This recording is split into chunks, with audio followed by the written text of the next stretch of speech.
Bismillahirrahmanirrahim. Good morning, night class. I hope you are all fine. Let's start our today's topic. We have started meiosis 1. As you know, meiosis 1 is divided into 4 phases: prophase 1, metaphase 1, anaphase 1, and telophase 1. We have discussed its first phase, prophase 1, in our previous class. Okay, I hope you have learned that. Okay, let's revise some of the important steps of prophase 1. Prophase 1 में क्या क्या हुआ था? First step में synapsis का process में homologous chromosome they come closer and they line up and then chiasmata is formed in which non-sister chromatids they attach themselves, and then crossing over occur in which non-sister chromatids they exchange their different parts. Okay, now the next phase after prophase 1 is the metaphase 1. Okay, in metaphase 1 what happened? Then the pair of homologous chromosome, this is the pair of homologous chromosome, they align along the equator. वो क्या करेंगे? अपने आप को equator पे आके attach होंगे, and then this form the metaphase plate. So in the metaphase plate is formed where homologous chromosome in the form of pair they attach themselves at the equator or at the center में आके homologous chromosome अपने आप को आके attach कर देंगे. So this is called the metaphase 1. Okay, next phase after metaphase 1 is the anaphase 1. This is anaphase 1. In anaphase 1 what happens? Then these kinetochore spindle fiber they get shortened, and then इसकी वजह से क्या होगा? This pair of chromosome में से एक chromosome जो होगा it moves towards one pole and other chromosome will move towards other pole. Okay, in this it is different from anaphase of mitosis. Mitosis में क्या हुआ था? सेंट्रोमियर डिवाइड हो गए थे और क्रोमोसोम्स सेंटर में से ब्रेक होके हाफ क्रोमोसोम एक साइड पे चला गया था और हाफ एक साइड पे चला गया था. बट यहाँ पे होमोलोगस क्रोमोसोम जो है उसमें पेयर में से एक क्रोमोसोम जो है वो एक साइड पे जाएगा और दूसरा वाला दूसरे साइड पे जाएगा. So there still chromosomes have two chromatids. Okay, and now after that two haploid cell is formed. So this is anaphase 1. Okay, in anaphase kinetochore spindle fibers shorten. It results in the pulling part of chromosome of each pair. Now since the chromosome is pulled towards one pole, two haploid cells are formed. Each chromosome still contains a pair of sister chromatids. So these are the different changes which take place in anaphase 1. Okay, next phase after anaphase 1 is the telophase 1. telophase chromosomes में क्या होगा? अब now chromosomes they move now in different poles में anaphase में they will move हो चुके हैं. And then what happened? Now it is the reversal of prophase 1. जो changes prophase में आई थी वो अब reverse हो जाएंगी. क्या होगा? इसमें से spindle fiber जो है disappear हो जाएंगे. Nuclear envelope is formed around the haploid cells. और क्या होगा? और chromosome अनकॉइल हो जाएगा it back into the chromatin, यानी दोबारा से क्रोमोसोम क्रोमैटिन की शेप में आ जाएगा. और आखिर में टीलोफेज में क्या होगा? न्यूक्लियस टोटली डिवाइड होके टू न्यूक्लियस फॉर्म होंगे and there are two haploid cells are form. So at the end of the telophase 1 two haploid nucleus are form in a cell. So this is the end of karyokinesis of meiosis 1. ठीक है, meiosis 1 के and में क्या होगा? Karyokinesis के first phase है इसकी meiosis 1 की, और टू न्यूक्लियस हैं वो फॉर्म हो जाएंगे और these are haploid, means their chromosomes number are now half. Okay, now after that next phase of meiosis 1 is the cytokinesis. Cytokinesis जो है इसमें क्या होगा, एनिमल सेल्स में और प्लांट सेल में से थोड़ी डिफरेंट होती है. In animal cells what happened, there is a pinching of cell membrane, और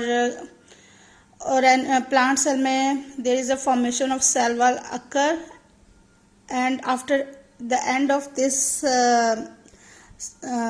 phase, that is cytokinesis, 2 daughter cells are formed. Okay, बिल्कुल एंड में क्या होगा, 2 daughter cells फॉर्म हो जाएंगे meiosis 1 के एंड पे, और both contain haploid number of chromosomes. Okay, so this is the end of meiosis 1. In meiosis 1, from one cell 2 daughter cells are formed, and then they contain haploid number of cells, chromosome. Okay, after meiosis 1, second phase of meiosis start, which is meiosis 2.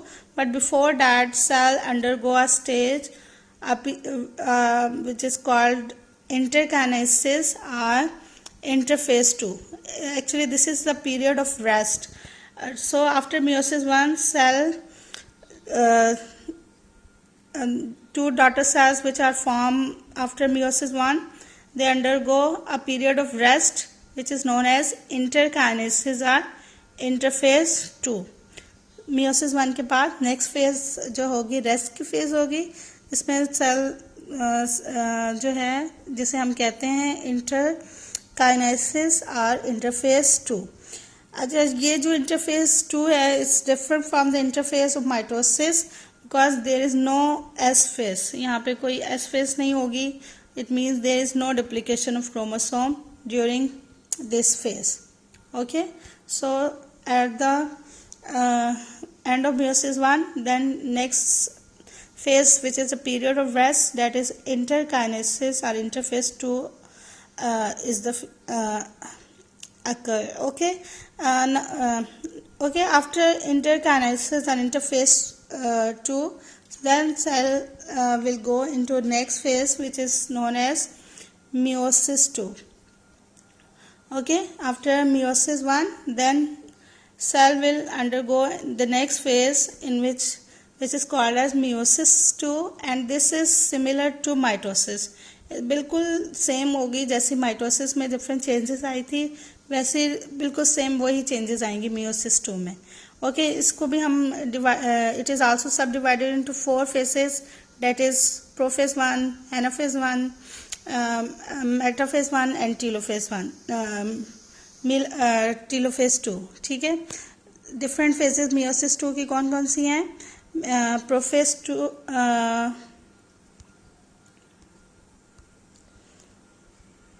these are the different phases of meiosis 2, prophase 2, metaphase 2, anaphase 2 and telophase 2. अब इसमें भी same उसी तरह से होंगे. अब ये 2 daughter cells form हो चुके हैं after the end of meiosis 1. Then ये अब प्रोफेज 2 में आएंगे. प्रोफेज 2 में वही चेंजेस होती हैं जो जैसे पहले माइटोसिस में हुई थी. इसमें क्या होगा, न्यूक्लियाई या न्यूक्लियर इन्वेलप डिसअपियर हो जाएंगे, क्रोमेटिन कंडेंस करेगा, centriole moves towards the opposite poles और पोलर रीजन में मूव कर जाएंगे, and then make spindle fibres. ठीक है, ये सारी चेंजेस जो हैं प्रोफेज 2 में होंगी. अच्छा, next phase after prophase 2 is the metaphase 2. Metaphase में क्या होगा, अब now the chromosomes they will align themselves along the equator. अब मेटाफेज में ये दोनों डॉटर सेल्स में जो meiosis 1 के बाद फॉर्म हुए थे, अब क्रोमोसोम मेटाफेज में अपने आप को आके इक्वेटर में आके अटैच करेंगे. ठीक है, and then next phase is the anaphase. Anaphase में उसी तरह से होगा. एनाफेज में सेंट्रोमियर जो हैं दे पुल करेंगे, जिसकी वजह से क्या होगा, क्रोमोसोम जो हैं they will divide themselves. Sister chromatids इस तरह से डिवाइड हो जाएंगे, सेंट्रोमियर डिवाइड होके then these chromosome will move towards the opposite इसी तरह से इस सेल का भी क्रोमोसोम्स जो हैं वो आपस में डिवाइड होके अपोजिट पोल की तरफ मूव करेंगे. Okay, so now in anaphase 2 में दोनों सेल के जो क्रोमोसोम हैं वो सेंट्रोमियर से डिवाइड होके अपोजिट पोल की तरफ मूव करना शुरू करेंगे बिकॉज ऑफ द ये सेंट्रोसोम जो है इनको पुल करता है. Okay, after this phase next phase is the telophase. Telophase 2 में क्या होगा, अब वही सारी चेंजेस जो प्रोफेज में आई थी वो रिवर्स हो जाएंगी और उसी तरह से क्रोमैटिन फॉर्म होगा, क्रोमोसोम अनकॉइल हो जाएंगे और न्यूक्लियोलस दोबारा से अपीयर हो जाएगा, न्यूक्लियर एनवेलप फॉर्म होंगे, स्पिंडल फाइबर जो है डिसअपीयर हो जाएगा. So at the end of telophase 2 then 4 daughter cells are form. ठीक है, so this is the end of meiosis 2. So at the end of meiosis 2 4 daughter cells are formed which contain half number of chromosomes. सही है. अब इसमें क्या होगा, 4 daughter cells form होंगे which contain half number of chromosome which is also known as haploid cells. So at the end of meiosis 4 daughter cells are formed which are haploid. So this is the end of meiosis and these are different phases of meiosis. Okay, I hope you will understand it and learn it with diagrams. Diagrams के साथ साथ इसको याद करें, साथ साथ इसकी practice करें. अब देखें जिस तरह से डायग्राम के साथ आप करेंगे तो then it will get easier for you.